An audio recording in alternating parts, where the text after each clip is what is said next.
மாற்றக்கூடிய தேவன் நம்முடைய மத்தியிலே உலாவிக் கொண்டிருக்கிறார். ஹல்லேலூயா, ஹல்லேலூயா. எத்தனை பேர் விசுவாசிக்கிறீங்க? அதுல மெயினான ஒரு காரியம் என்னன்னு கேட்டீங்கன்னா விசுவாசம் தான். அந்த விசுவாசத்தை பத்தி தான் மெயினா பேசணும்னு நினைச்சேன். அதையும் அண்ணன் அவங்களே எல்லாத்தையும் சொல்லிட்டாங்க. இருந்தாலும் நம்ம ஒரு சிறிய நேரத்துல இதை பற்றி எல்லாம் நாம் தியானிப்போம். கண்களை மூடி ஜெபிப்போமா? கர்த்தராகிய தேவன் நம்முடைய மத்தியிலே உலாவ வேண்டும். நாம் இந்த நாளிலே தியானிக்கிற வார்த்தைகளை தேவன் இந்த அடிமையை மறைத்து என்னுடைய நாவிலே தர வேண்டும். அதற்காக நாம் ஜெபிப்போம். எங்களை அதிகமாய் நேசிக்கிற எங்கள் அன்பின் பரலோக பிதாவே, அருமையான இந்த மன மகிழ்ச்சியின் வேலைக்காக உமக்கு ஸ்தோத்திரம் ஐயா. நன்றியோடு மை துதிக்கிறோம், மை ஸ்தோத்தரிக்கிறோம். கர்த்தாவே, வந்திருக்கிற ஒவ்வொருவரையும் உடைய கரத்திலே ஒப்புக் கொடுக்கிறோம் அப்பா. நீர் இந்த நாளிலே எங்களுக்காக வைத்திருக்கிற மன்னாவை நீர் எங்களுக்கு பகிர்ந்து கொடுத்து அதை விளங்கும்படியாக, அதை புரிந்து கொள்ளும்படியாக எங்களுடைய மனக்கண்களை திறந்துள்ளும் ராஜா. எங்களோடு பேசுங்க, எங்கள் மத்தியிலே உலாவி எங்கள் தேவனாய் இருக்க வேண்டுமா ஜெபிக்கிறோம். வந்திருக்கிற ஒவ்வொருவரையும் உம்முடைய கரத்திலே அர்ப்பணிக்கின்றோம். இயேசு கிறிஸ்துவின் நாமத்தில் ஜெபிக்கிறோம் ஜீவனுள்ள நல்ல பிதாவே, ஆமென். தேவன் நம்ம மத்தியில உலாவணும். அதுக்காக ஒரு சின்ன ஒரு பாடல் ஒன்று பாடுவோமா? தெரிஞ்சவங்க என் கூட சேர்ந்து பாடுங்க. இதோ மனிதரின் மத்தியில் வாசம் செய்பவரே, எங்கள் நடுவிலே வசித்திட விரும்பிடும் தெய்வமே, ஏதோ மனிதரின் மத்தியில் வாசம் செய்பவரே, எங்கள் நடுவிலே வசித்திட விரும்பிடும் தெய்வமே, உமக்கு சிங்காசனம் அமைத்திட உம்மை துதிக்கிறோம் இயேசுவே, பரிசுத்த அலங்காரத்துடனே உம்மை தொழுகிறோம் இயேசுவே. எல்லாரும் சேர்ந்து சொல்லுவோமா? உமக்கு சிங்காசனம் அமைத்திட உம்மை துதிக்கிறோம் இயேசுவே, பரிசுத்த அலங்காரத்துடனே உம்மை தொழுகிறோம் இயேசுவே, எங்கள் மத்தியில் உலாவிடும் எங்களோடு என்றும் வாசம் செய்யும். ஆமாப்பா, எங்க மத்தியில் உலாவுங்க தகப்பனே, எங்கள் மத்தியில நீங்க வாசம் செய்ய வேண்டும் அப்பா. எங்களோடு வாசம் செய்யுங்க, எங்களை பரிசுத்தமாக்குங்க கர்த்தாவே. நன்றியோடு போய் துதிக்கிறோம் அப்பா. நாங்கள் ஒருவரோடு ஒருவர் கர்த்தாவே உமக்காக ஒரு ஜீவியம் ஜீவிக்கும்படியாக எங்களை ஒருங்கிணைத்த தெய்வமே, எங்கள் மத்தியிலே உலாவுங்கப்பா. எங்கள் மத்தியிலே உலாவுங்க தெய்வமே. பரிசுத்தத்தை நாங்கள் நாட வேண்டும், பரிசுத்தமாய் இருக்க வேண்டும் தகப்பனே. நீர் எங்கள் மத்தியிலே உலாவுங்க, எங்களோடு இடைப்படுங்க. எங்களை முற்றிலுமாக தாழ்த்தி ஒப்புக் கொடுக்கிறோம் ராஜா. இயேசு கிறிஸ்துவின் நாமத்தில் ஜெபிக்கிறோம் ஜீவனுள்ள நல்ல பிதாவே, ஆமென். எடுத்தவர்கள் வாசிக்கலாம். ஏசாயா தீர்க்கதரிசியின் புஸ்தகம் 53ஆம் அதிகாரம் 4 6 வரைக்கும்.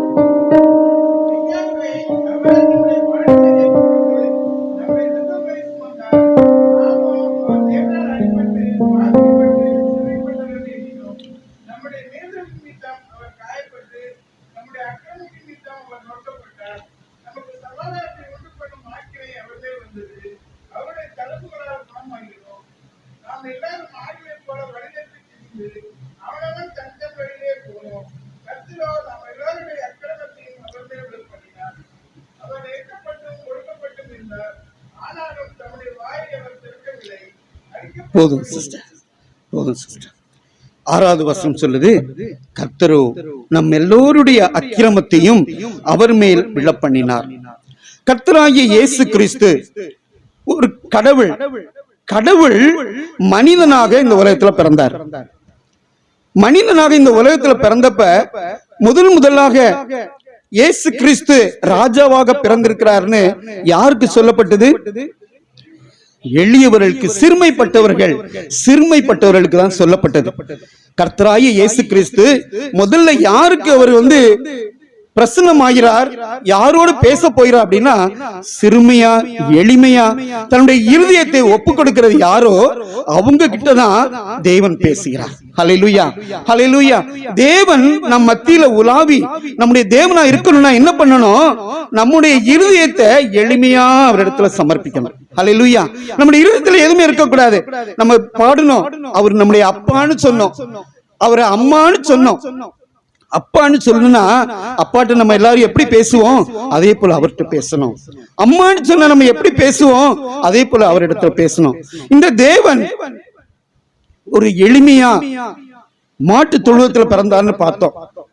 பாத்தீங்கன்னா எல்லா இடத்துலயும் இந்த ஆர்சி சர்ச்சில் எல்லாம் குடில் வச்சிருப்பாங்க, பாத்திருக்கீங்களா? அதுல இயேசு கிறிஸ்து ஒரு மாட்டு தொழுவத்துல பிறந்தது மாதிரி வச்சிருப்பாங்க. அதுல மேய்ப்பர்கள் இருப்பாங்க, அதுல ராஜாக்கள் 3 ராஜாக்கள் வந்திருப்பாங்க, இதெல்லாம் வச்சிருப்பாங்க.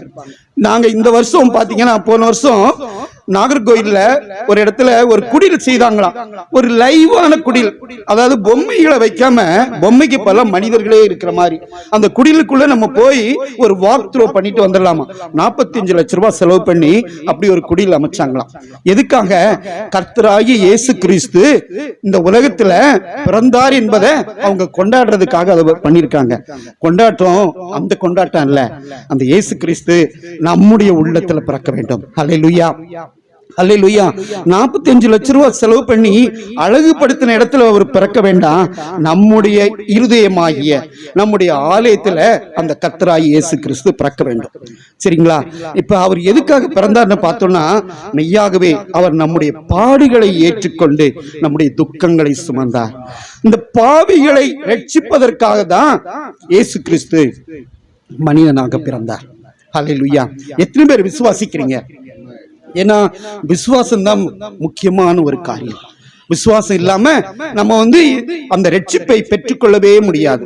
அந்த ரட்சிப்பை பெற்றுக்கொண்டு அனுபவிக்க வேண்டும் என்றால் நம்மிடத்தில் என்ன காணப்பட வேண்டும்? விசுவாசம் காணப்பட வேண்டும். இப்ப இன்னைக்கு நான் பேச போற காரியம் சூழ்நிலைகளை மாற்றக்கூடிய தேவன். அப்ப சூழ்நிலைகளை எப்ப மாற்றுவாரு? அவர் நம்ம மத்தியில் இருக்கும்போது நமக்கு என்னென்ன தேவை, நம்முடைய துக்கம் என்ன, நம்முடைய கஷ்டம் என்ன, இது எல்லாமே அவர் அறிந்திருக்கிறார். அப்ப நம்ம மத்தியில இருக்கும்போது கண்டிப்பா நம்முடைய சூழ்நிலைகளை அவர் மாற்றக்கூடிய தேவனா இருக்கிறார். இந்த சூழ்நிலைகளை மாற்றணும்னா 2 காரியம் பாருங்க. ஒண்ணு, விசுவாசத்தோட நீங்க அவரை தேடி போகணும், இல்லனா அவர் உங்களை தேடி வரணும். ஹல்லேலூயா.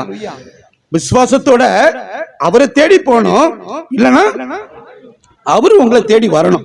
இந்த 2 காரியம் நடந்ததுன்னா கண்டிப்பா உங்க வாழ்க்கையில உங்க சூழ்நிலைகள் மாறும், ஒரு அற்புதம் நடக்கும், ஒரு அதிசயம் நடக்கும். ஹல்லேலூயா. இதற்காக நம்ம 2 காரியங்களை, 2 அதிசயங்கள், அற்புதங்கள், ஆண்டவர் செய்த அற்புதங்களை நம்ம பார்க்க போறோம். அதுக்கு முன்னாடி சங்கீதம் 103 3 4 5 6 யாராவது வாசிப்பீங்களா?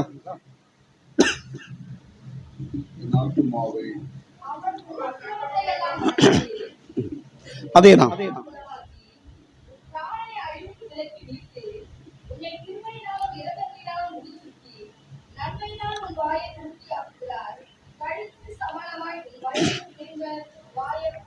வாழ வயது போலாகிறது, ஒடுக்கப்படுகிற யாவருக்கும் கர்த்தர் நீதியையும் நியாயத்தையும் செய்கிறார். யாருக்கு நீதியும் நியாயத்தை செய்யறாரா? ஒடுக்கப்படுகிற யாவருக்கும் கர்த்தர் நீதியையும் நியாயத்தையும் செய்ய வல்லவராயிருக்கிறார். ஹல்லேலூயா, ஹல்லேலூயா. இன்னைக்கு நீங்க எந்த சூழ்நிலையில வந்திருக்கீங்களோ, எல்லாருக்கும் ஒரு சூழ்நிலை இருக்கலாம். பாக்குறதுக்கு வெளி தோற்றத்துல ஆடம்பரமா ட்ரெஸ் பண்ணி இருக்கலாம், வெளி தோற்றத்துல ரொம்ப மகிழ்ச்சியா இருக்கிற மாதிரி இருக்கலாம், ஆனா மனிதனுடைய வாழ்க்கையில எப்பவுமே ஒரு துக்கம் இருக்கும், எப்பவுமே ஒரு தேவை இருக்கும், எப்பவுமே ஒரு கஷ்டம் இருக்கும். அதை வேற யார்ட்டையும் சொல்ல முடியாது. சிலர் எல்லாம் அழுவாங்க, ஆண்டவர்கிட்ட மாத்திரம் கண்ணீர் விட்டு அழுவாங்க. ஹல்லேலூயா. அப்படி எத்தனை பேர் நம்ம வந்திருக்கலாம். நான் கூட அப்படித்தான். எல்லாரும் அப்படின்னு எல்லாருக்கும் எல்லாமே கிடைச்சிடல, எல்லாருமே சந்தோஷமா இருக்கல. ஏன்னா பாவிகள் மனம் திரும்ப வேண்டும் என்று கர்த்தராகிய இயேசு கிறிஸ்து வந்திருக்கிறாரு. அப்ப அவர்கிட்ட நம்ம பேசுவோம், அவற்றை கேட்போம், நம்முடைய சூழ்நிலையை மாற்றுவார். இந்த நாளில கர்த்தர் தேடி போன ஒரு ஆளை நம்ம பார்க்க போறோம். கர்த்தர் தேடி போன ஒரு ஆளு மார்க் சுவிசேஷம் 5வது அதிகாரம் 25 இருந்து 34 வரைக்கும் வாசிங்களா.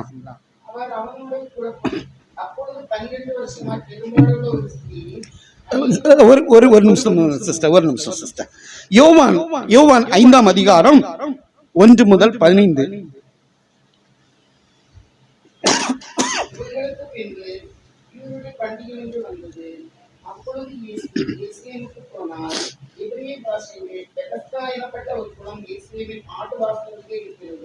அதற்கு 5 மண்டபங்கள் உண்டு.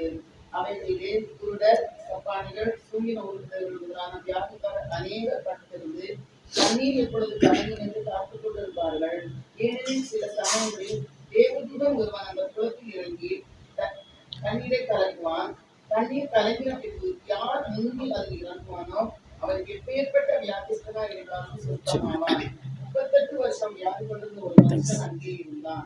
படுத்திருந்த அவனை இயேசு கண்டு அவனை வெகு காலமா வியாதிஸ்தன் என்று அறிந்து அவனை நோக்கி சுத்தமாக விரும்புகிறாயா என்று கேட்டார்.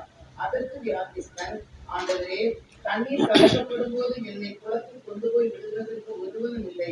நான் கூறுவதற்குள்ளே வேறொரு எனக்கு முந்தி இறங்கி விடுகிறான் என்றான். இயேசு அவனை நோக்கி, எழுந்து உன் படுக்கையை எடுத்துக்கொண்டு நட என்றார். போதும் சிஸ்டர், மீதியெல்லாம் நான் சொல்லிடுறேன். இந்த காரியம் உங்களுக்கு எல்லாருக்கும் தெரியும். இது பெதஸ்தா குளம். இந்த பெதஸ்தா குளத்துல 5 மண்டபங்கள். இந்த 5 மண்டபத்துல யார் உட்கார்ந்து இருக்காங்களா? குருடர், சப்பானி, எல்லாருமே வியாதியஸ்தர்கள். ஒரு தேவதூதன் வந்து அந்த குளத்தை கலக்குவாங்க. யாரு முந்தி போய் இறங்குறாங்களோ அவங்க சுஸ்தம் அடைவாங்க. இப்ப அங்க யாரு அங்க இருக்கிறது? யாரை தேடி ஆண்டவர் போறாரு? 38 வருஷமா ஒருத்தன் சப்பானியா இருக்கிறான். 38 வருஷமா படுக்கையில இருக்கிறான். யோசனை பண்ணி பாருங்க, 38 வருஷமா அவனுக்கு உதவி செய்யறதுக்கு யாருமே இல்லை. நம்மள யாராவது அப்படி இருக்கணுமா? அவங்க ஒரு சாட்சி சொல்லும் போது சொன்னாங்கல்ல, கிறிஸ்தவங்க யாருமே வந்து உதவி செய்யல, முஸ்லீம் தான் வந்து உதவி செய்தாங்க, அதனால அவங்க முஸ்லீமா மாறிட்டாங்க, பேரே முஸ்லீமா வச்சுட்டாங்க. 38 வருஷமா அவனுக்கு உதவி செய்ய யாருமே இல்லை. அந்த மாதிரி ஒரு சூழ்நிலையில நம்மளும் இருந்திருப்போம் இல்லையா? அந்த இடத்துலதான் கர்த்தர் அவனை நோக்கி போகிறார். கர்த்தர் அங்க போகிறார். போய் என்ன சொல்றாரு? நீ சொஸ்தமாக வேண்டும் என்று விரும்புகிறாயான்னு கேட்கிறார். அவன் விரும்புறேன்னு சொல்லல, எனக்கு சொஸ்தம் ஆகணும்னு சொல்லல. அவன் என்ன சொல்றான்? என்னால முடியலன்னு சொல்றான். என்னால முடியல ஆண்டவரே, யாருமே எனக்கு உதவி செய்யவாரும் யாருமே இல்லை அப்படிங்கிறான். அப்ப யாருமே உதவி செய்யறதுக்கும் இல்லை, அவனாலையும் முடியல. ஏன்னா அவன் தான் 38 வருஷமா படுத்திருக்கிறானே, அவனால முடியவே முடியாது. ஆனா உதவி செய்யறதற்கும் யாருமே இல்லை. அந்த மாதிரி ஒரு சிச்சுவேஷன்ல, அந்த மாதிரி ஒரு சூழ்நிலையில நிச்சயமா கர்த்தர் உங்களையும் தேடி வருவார். ஹல்லேலூயா, ஹல்லேலூயா. கர்த்தர் உங்களையும் தேடி வருவார். கர்த்தர் உங்களையும் தேடி வந்து என்ன சொல்வார் பாருங்க, எழுந்திரு, உன் படுக்கையை எடுத்துக்கொண்டு நட. எழுந்திரு. நீ இருக்கிற அதே கண்டிஷன்ல திரும்ப உட்கார்ந்துட்டு இருக்காத. நீ துக்க முகமா இன்னும் உட்கார்ந்துட்டே இருக்காத. இன்னும் பல யோசனைகளை யோசித்துட்டு கலங்கி கொண்டு இருக்காத. மகனே, மகளே, எழுந்திரு அப்படின்னு ஆண்டவர் உங்களையும் பார்த்து சொல்றார், என்னையும் பார்த்து சொல்றார். நீ துக்கப்பட்டதெல்லாம் போதும், நீ வெட்கப்பட்டதெல்லாம் போதும், நீ படுத்து கிடந்ததெல்லாம் போதும். உன்னுடைய வாழ்க்கையில ஒளி வீசுது. அழகா சொன்னாங்க, பிரகாசிக்கிற சூரியனை போல உங்களிடத்திலும் அவர் வருவார். உங்களை பார்த்து சொல்றாரு, எழுந்திரு, படுக்கை எடுத்துக்கொண்டு நட. இன்னைக்கு நான் சொல்றேன், எவ்வளவு துக்கங்கள் இருந்தாலும் சரி, எவ்வளவு கஷ்டங்கள் இருந்தாலும் சரி, 38 வருஷம் அல்ல, அதுக்கு கூடவே இருந்தாலும் சரி, ஆண்டவரை பார்த்து கேளுங்க, நீர் என் கிட்ட வாங்க, நீங்க எங்க கிட்ட வாங்க, நீங்க என்கிட்ட வந்தா நான் எந்திரிப்பேன் ஆண்டவரே, என்னால எழும்ப முடியும் ஆண்டவரே, நான் உங்களுடைய கரத்தை பிடித்து நான் எழும்புவேன் ஆண்டவரே, என் கிட்ட வாங்க ஆண்டவரே, எனக்கு கூப்பிடுங்க. உங்க கூப்பிடுதலுக்கு கர்த்தர் பதில் கொடுப்பார். ஹல்லேலூயா, ஹல்லேலூயா. நம்முடைய கூப்பிடுதலை கேட்டு, கூக்குரலை கேட்டு பதில் கொடுக்கிற தேவனா இருக்கிறார். ஹல்லேலூயா. இன்னொரு இன்ஸ்டன்ஸ் நம்ம பார்க்க போறோம். கர்த்தரை தேடி போறாங்க. இப்ப கர்த்தர் இந்த 38 வருஷமா படுத்திருந்தவனை நோக்கி அவர் போனாரு. ஆனா இன்னொருத்தர் கர்த்தரை நோக்கி போறாரு, அவரையும் கர்த்தர் குணமடைய செய்கிறார். லூக்கா எழுதின சுவிசேஷம் 15ஆம் அதிகாரம் 17 to 26.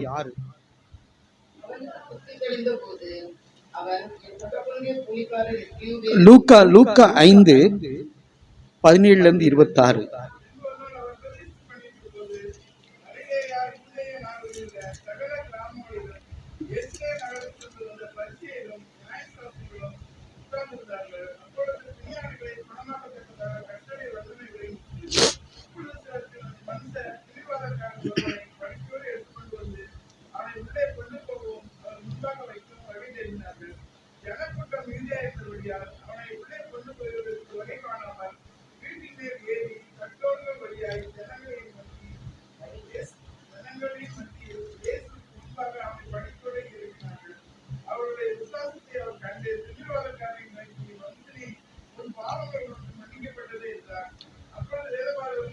போதும் பிரதர், போதும் பிரதர், தேங்க்யூ. என்ன சொல்றார் பாருங்க,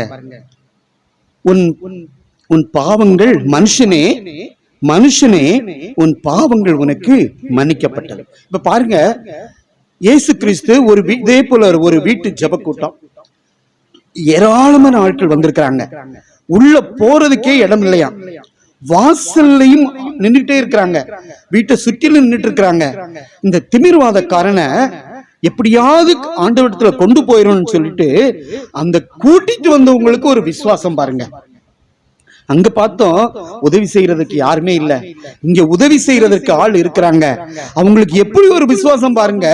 ஐயோ கூட்டமா இருக்கு, நம்ம விட்டுட்டு அப்படியே போட்டுட்டு போயிருவோன்னு போகல, அவரை எப்படியாவது இயேசு கிறிஸ்துக்கு முன்னாடி கொண்டு போகணும்னு அவங்களுக்கு ஒரு வைராக்கியம் பாருங்க. ஏன்னா அப்படி ஒரு விசுவாசம், கொண்டு போயிட்டோம்னா சுகமாயிருவான்.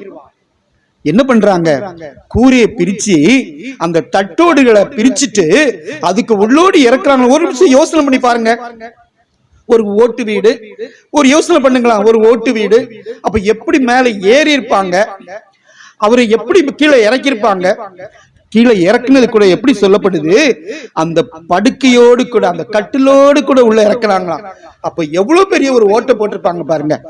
அவரை கட்டி சும்மா கயிறோடு கட்டி கீழே இறக்கல, அவரை கஷ்டப்படுத்தி எல்லாம் இறக்கல, அவரை கட்டிலோடு கூட உள்ள இறக்குனாங்களாம். ஹல்லேலூயா, ஹல்லேலூயா. ஆண்டவரை நோக்கி போகும்போது நமக்கு உதவி செய்யறதுக்கு கண்டிப்பா ஆட்கள் வருவாங்க. எனக்கு யாருமே இல்லை என்று எங்கிக் கொண்டிருக்கும் போது ஆண்டவர் அதற்கும் ஆட்களை அனுப்புவார். உங்களையும் அவரிடத்திலே வந்து சேரும்படியாக உங்களையும் அழைப்பார். இன்னைக்கு நம்ம எல்லாருமே ஒன்னா சேர்ந்திருக்கிறோமே, இந்த NMS மினிஸ்ட்ரி நம்ம எல்லாரையும் ஒண்ணு சேர்ந்திருக்குது. எதுக்கு? நம்ம எல்லாரும் சேர்ந்து ஆண்டவரை தேடணும் அப்படின்தான். ஹல்லேலூயா. அந்த 4 பேர் கட்டில தூக்கிட்டு போனாங்களே, அவங்க யாரு? இந்த NMS மினிஸ்ட்ரி. இந்த NMS மினிஸ்ட்ரி தான் நம்ம எல்லாரையும் இன்னைக்கு கொண்டு வந்திருக்கு. அப்ப அந்த திமிர்வாதக்காரனை பார்த்து ஆண்டவர் என்ன சொல்றாரு, உன் பாவங்கள் மன்னிக்கப்பட்டதுன்னாரு. அங்க என்ன சொன்னாரு, எழுந்து நட அப்படின்னாரு. எழுந்துரு, நீ படுத்து கிடந்ததெல்லாம் போதும், எழுந்துருனாரு. இங்க அவனை பார்த்து சொல்றாரு, உன் பாவங்கள் மன்னிக்கப்பட்டதுங்கிறார். அப்ப பாவத்துக்கும் அவர் சுகமாக்குறதுக்கும் ஏதாவது இது இருக்குதா, கனெக்ஷன் இருக்குதா? கண்டிப்பா இருக்கு. ஒருத்தன் பரிசுத்தமா இருந்தா ஆண்டவருடைய வல்லமை விளங்கும். ஹல்லேலூயா, ஹல்லேலூயா.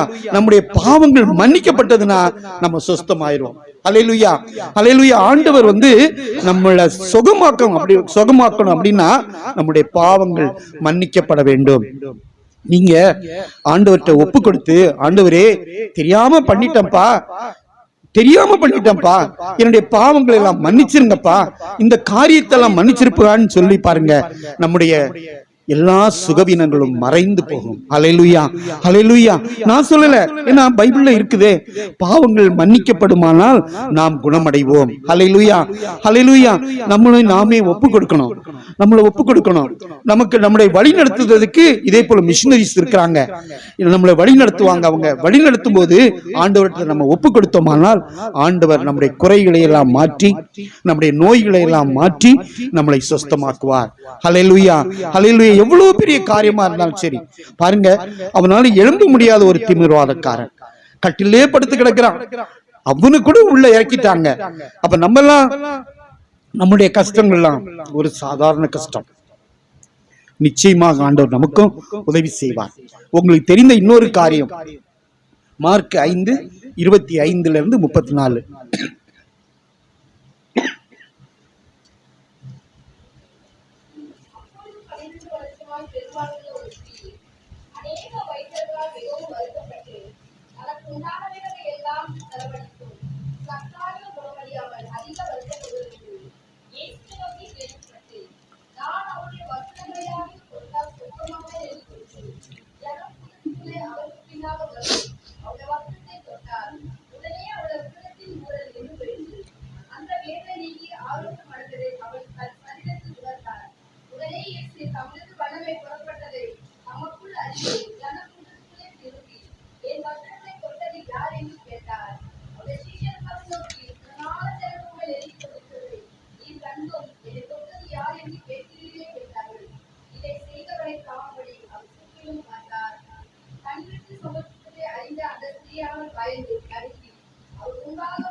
போதும் சிஸ்டர், மகளே, உன் விசுவாசம் உன்னை ரட்சித்தது. ஹல்லேலூயா, ஹல்லேலூயா.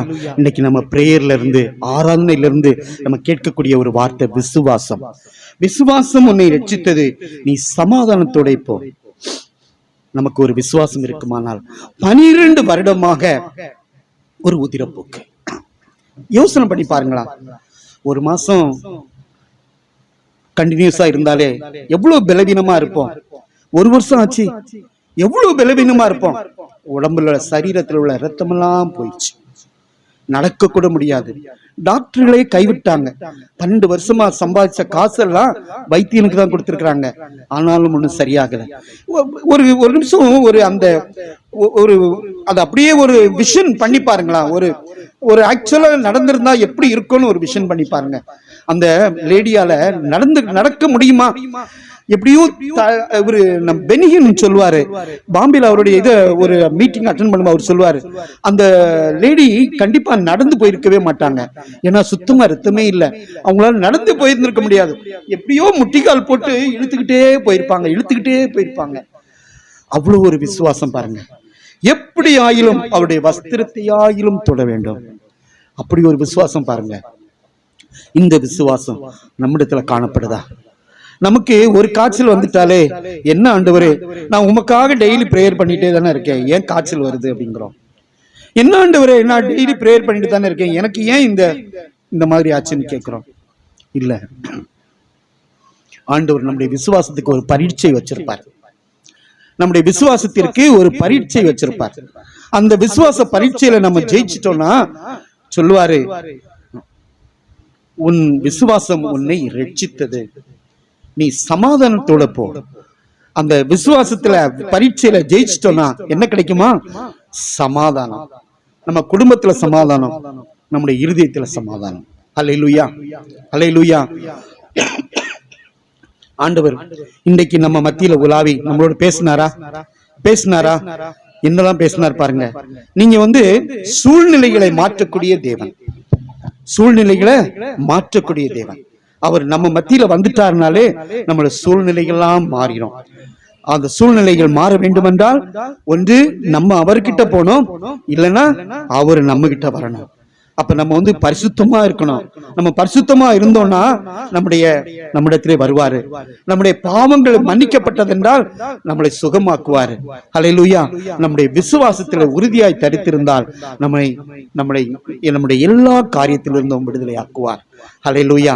அன்றைக்கு அந்த பெண்மணியை விடுதலை செய்தது போல நம்மையும் நம்முடைய நோயிலிருந்து விடுவிக்க வல்லவராயிருக்கிறார். ஹல்லேலூயா. ஒரே ஒரு காரியத்தை மாத்திரம் சொல்லிட்டு முடிக்கிறேன். 2 கொரிந்தியர் 3:17 வாசிப்போமா?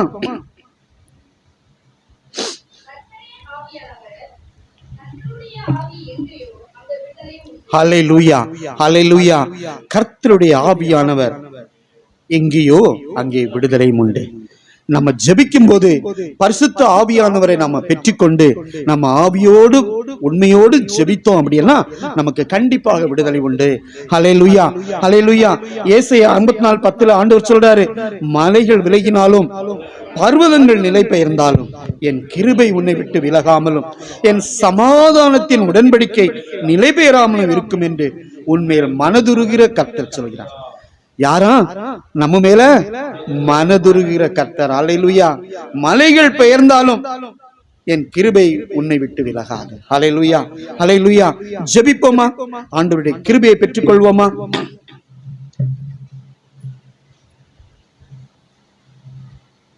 சேனைகளின் கர்த்தராகிய தெய்வமே, நன்றியோடு மை துதிக்கிறோம் ராஜா. இந்த நாளிலே நீர் எங்கள் மத்தியிலே உலாவி எங்கள் தேவனாய் இருந்தீரேப்பா, உமக்கு கொடான கொடி ஸ்தோத்திரம். இந்த நாளிலே நீர் செய்த அற்புதங்களை நாங்கள் நினைவு கூறும்படியாக, நீர் செய்த காரியங்களை நாங்கள் நினைவு கூறும்படியாக நீர் கொடுத்த அருமையான தருணத்திற்காக நன்றி தகப்பனே. எங்களுடைய வாழ்க்கையிலே ஒரு பரிசுத்தம் காணப்பட வேண்டும். எங்களுடைய வாழ்க்கையிலே எங்களுடைய பாவங்கள் மன்னிக்கப்பட வேண்டும் அப்பா. நாங்கள் விசுவாசத்திலே உறுதியாய் தரித்திருக்க வேண்டும் அப்பா. உம்முடைய கிருபை எங்களுடைய வாழ்க்கையிலே இடைபெற வேண்டும் தகப்பனே. உம்முடைய கிருபை நிமித்தம் நாங்கள் சமாதானம் பெற வேண்டும் ராஜா. ஆவியானவர் எங்களோடு உலாவ வேண்டுமா செபிக்கிறோம். ஆவியானவர் எங்களோடு இடைபெற வேண்டுமா செபிக்கிறோம் அப்பா. வந்திருக்கிற ஒவ்வொருவரையும் உடைய கரத்தில் ஒப்புக் கொடுக்கிறோம்.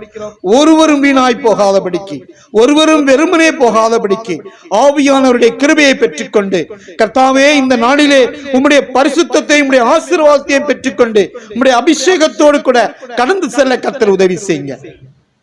வந்திருக்கிற ஒவ்வொருவருடைய குடும்பத்தையும் உம்முடைய கரத்திலே ஒப்புக் கொடுக்கிறோம் அப்பா. குடும்பத்தின் தேவைகளை கர்த்தர் சந்திப்பீராக. குடும்பத்தில் நோய்வாய்ப்பட்டிருக்கிற ஒவ்வொருவரையும் கர்த்தர் இந்த நிமிஷமே நீ தொட்டு குணப்படுத்த வேண்டுமா ஜெபிக்கிறோம். ஒரு குணமாக்கக்கூடிய வல்லமை இந்த வேளையிலே கடந்து செல்லட்டும் ராஜா. நாங்கள் விசுவாசிக்கிறோம் தகப்பனே, எங்களை பரிசுத்தமாக்கும். இயேசு கிறிஸ்துவின் நாமத்தில் ஜெபிக்கிறோம் ஜீவனுள்ள நல்ல பிதாவே, ஆமென். சூழ்நிலைகளை மாற்றுகிற தேவன். ஹல்லேலூயா. நம்ம எப்படிப்பட்ட சூழ்நிலைகளாக இருந்தாலும் அதை மாற்றக்கூடியவர். 3 காரியங்களை நம்மோடு கூட சொன்னாங்க. நான் ஒரு சின்ன கதை கூட ஒன்று ஞாபகம் வந்தது. ஜிம் அப்படின்ட்டு ஒருத்தர் இருந்தாராம். அவர் எப்போதுமே ஒரு குறிப்பிட்ட நேரத்தில் போய் ஆண்டவர் அன்பு கூர்ந்து ஆண்டவரோடு பேசுவாராம். அப்படி அவர் பேசிக்கொண்டே இருப்பார். டெய்லி கரெக்டாக அந்த டைமில் ஆண்டவர்கிட்ட பேசுவாராம். ஆண்டவரும் கரெக்டாக அந்த டைமில் ஜிம் வருவான்னு சொல்லி காத்திருந்து அப்படி அன்பு கூர்ந்து பேசுவாராம். பேசிக்கிட்டே இருப்பாராம். ஒரு நாள் பார்த்தா இவர் கர்த்தரை தேடி போய் ஆண்டவர்கிட்ட பேசுகிற நாட்கள் உண்டு. ஒரு நாள் பார்த்தீங்க அப்படின்னு சொன்னா அவருக்கு உடல் சுகவீனம் வந்துருச்சு, ஒரு உடல் பலவீனம் வந்துருச்சு. அந்த கரெக்டான நேரத்துல அவர்கிட்ட ஆண்டவர்கிட்ட அவரால் அந்த ஜெப நேரத்துக்கு போக முடியல. அவரு எங்க இருந்தாரான்னா ஹாஸ்பிட்டல்ல இருந்தாராம். வியாதிப்பட்டு ஹாஸ்பிட்டல்ல சுகவீனமா இருந்தாராம். அப்போ பாருங்க ஒரு குரல் கேட்டுதான், ஜிம் ஜிம் அப்படின்னு. யாரு அப்படின்னா, நான் தான் ஏசப்பா வந்திருக்கிறேன். எவ்வளவு நாள் நீ தேடி வந்த, இப்போ உன்னால வர முடியல, அதனால நான் வந்தேன். இன்னைக்கு அற்புதமா அந்த 2 காரியம்தான் சூழ்நிலைகளை மாற்றக்கூடியது. நாம தேடி போகும்போது ஆண்டவர் நம்முடைய துக்கத்தை சந்தோஷமாய் மாற்றுகிற தேவன். அல்லேலூயா. அங்க சொன்ன வார்த்தை எழுந்து நட. இன்னைக்கு நீங்க துக்கமா வந்திருந்தீங்கன்னா இன்னைக்கு தான் வார்த்தை. தீர்க்க தரிசனம் எழுதியே வச்சிட்டேன். கர்த்தர் பேசின வார்த்தைன்னு அதை எழுதிட்டேன். எழுந்து நட. இனி துக்க முகமா நீங்க இருக்க வேண்டிய அவசியமே இல்லை. ஏன்னா ஆண்டவர் இடத்துல நீங்க வந்திருக்கிறீங்க. அதே போல ஒரு வஸ்திரத்தின் ஓரத்தை தொட்டதுக்கே தேவனுடைய வல்லமை போனோம்னா நீங்களும் நானும் எவ்வளவு பெரிய பாக்கியவான்கள். ஆண்டவரை அறிஞ்சிருக்கிறோம், அவர் அன்பை கண்டிருக்கிறோம், அவரை நம்ம விசுவாசத்துல நம்ம மூச்சு காற்றுல அவர் கறந்திருக்கிறார் அப்படின்னா நீங்கள் வேதனை நீங்கி சமாதானத்தோடு போங்கள், சுகமாய் இருப்பீர்கள். கட்டாயம் தைரியமா போங்க, கர்த்தர் நம்மோடு கூட இருக்கிறார். மூணாவதா ஒரு காரியம் சொன்னாங்க, 4 பேரு. இப்ப இந்த 2 காரியம் ஆண்டவர் நமக்கு செய்யற காரியம். இந்த 4 பேரு மற்றவங்களுக்கு அவங்க உதவி செய்கிறவங்களா மாறினாங்க. அததான் அண்ணன் சொன்னாங்க, NMS ஊழியம் இந்திய தேசத்துல இப்படிப்பட்டவர்களுக்கு உதவி செய்யும்படியாகத்தான் மிஷனரிகள் அனுப்பப்படுகிறார்கள். அவர்களுக்கு தோள் கொடுக்கும்படியாக நாம இங்க உழைக்கிறோம். திருச்சபை மக்களா நம்ம எல்லா விதத்திலையும் தாங்கணும். அப்ப ஒரு திமிர்வாதக்காரனுக்கு 4 பேர் போது அது ஒரு குடும்பமா எடுத்துக்கலாம். இங்கிருந்து நீங்க ஒரு தீர்மானத்தோடு போங்க, உங்க இருதயத்தை அர்ப்பணிச்சுட்டு போங்க. மற்றவர்களுடைய ரட்சிப்புக்கு, மற்றவர்களுடைய சுகத்துக்கு, ஆசீர்வாதத்துக்கு நான் ஒரு பாத்திரவானா என்னை மாற்றுங்க ஆண்டவரே அப்படின்னு சொல்லுங்க. அருமையான ஜான்சி அக்காவை நான் பார்க்கும் போதெல்லாம், கொல்லிமலைக்கு போகும் போதெல்லாம் அக்கா ஞாபகம் தான் எனக்கு வரும். இன்னைக்கு வேற நான் ஒரு வாக்குத்தத்தம் சொன்னேன், பிரகாசிக்கிற தேவன். கொல்லிமலை பிரகாசமா இருக்கிறதுக்கு ஒரு பெரிய காரணம் ஜான்சி அக்காவும் அவங்க குடும்பத்தாரும் தான். வந்து அதை சிறப்பித்து கொடுத்த நாட்களை மறக்கவே முடியாது. கர்த்தர் அவங்களே அவங்க குடும்பத்தையும் கர்த்தர் ஆசீர்வதிப்பார். பணித்தலங்களுக்கு வாங்க, அந்த இடத்துல இருக்கிற ஃபீல்டுகளை பாருங்க, அங்க இருக்கிற ஊழியங்களை பாருங்க. கட்டாயம் தேவன் நம்மளை ஆசீர்வதிப்பார். நிச்சயமா இன்னைக்கு நம்மளை எல்லா துக்கங்களையும் மாற்றி நம்மளை ஆண்டவர் சந்தோஷமா நடத்தியிருக்கிறார். நம்ம மத்தியில இருக்கிற அருமையான பேரட் பிரதர் நமக்கு ஆசீர்வாதம் கூறி நாம் நிறைவு செய்வோம். நல்ல பிதாவே, கொடுத்த நல்ல ஜெப வேலைக்காய் நன்றி செலுத்துகிறோம், ஸ்தோத்திரங்களை எடுக்கிறோம். ஆண்டவரே, உடைய வார்த்தைகளை கொண்டு ஒவ்வொருவருடைய மனதிலும் நீர் பேசினீர், அதற்காக நன்றி செலுத்துகிறோம். சூழ்நிலைகளை மாற்றினீர் கர்த்தாவே. வேதத்திலே நாங்கள் பார்த்த 3 ஆண்டவரே நபர்கள் வாழ்விலும் அவர்களுடைய சூழ்நிலைகள் தலைகீழாக மாறியது. ஆண்டவரே, உம்முடைய பிள்ளைகளாகிய நாங்கள் இப்பொழுது வந்திருக்கிறோம். யார் யார் என்னென்ன சூழ்நிலையில் இருக்கிறார்களோ அந்த சூழ்நிலையை நீர் மாற்றக்கூடியவர். வேதனைகளை ஆண்டவரே களிப்பாக மாற்றக்கூடியவர். ஆண்டவரே, தேவைகளை ஆண்டவரே அமுக்கி குலுக்கி சரிந்து விழும்படி கொடுக்கிற தேவனாய் நீர் இருக்கிறீர். அவங்களுடைய தேவைகள் எல்லாம் சந்திக்கப்படும்படியாக வேண்டிக் கொள்கிறோம். மனதிலே வேதனைகள் துக்கங்கள் இருந்திருந்த என்றால் சந்தோஷமும் மகிழ்ச்சியும் சமாதானம் ஆண்டவரே அந்த சூழ்நிலையை மாற்றி கொடுக்கக்கூடிய வல்லவராய் இருக்கிற நன்றி செலுத்துகிறோம். இதை நடத்துகிற அருமையான இஸ்ரவேலனுக்காக ஸ்தோத்திரம், அருமையான சகோதரிக்காக ஸ்தோத்திரம், மூத்த மகளுக்காக ஸ்தோத்திரம், அருமையான தம்பிக்காக ஸ்தோத்திரம், அவங்களுடைய அம்மாவுக்காக நன்றி செலுத்துகிறோம். நானும் என் வீட்டாருமோ என்றால் கர்த்தரையே சேவிப்போம் என்ற வார்த்தையின்படி உம்மை சேவித்துக் கொண்டிருக்கிற, உமக்கு ஊழியம் செய்து கொண்டிருக்கிற இந்த குடும்பத்தை கர்த்தர் ஆசீர்வதியும்.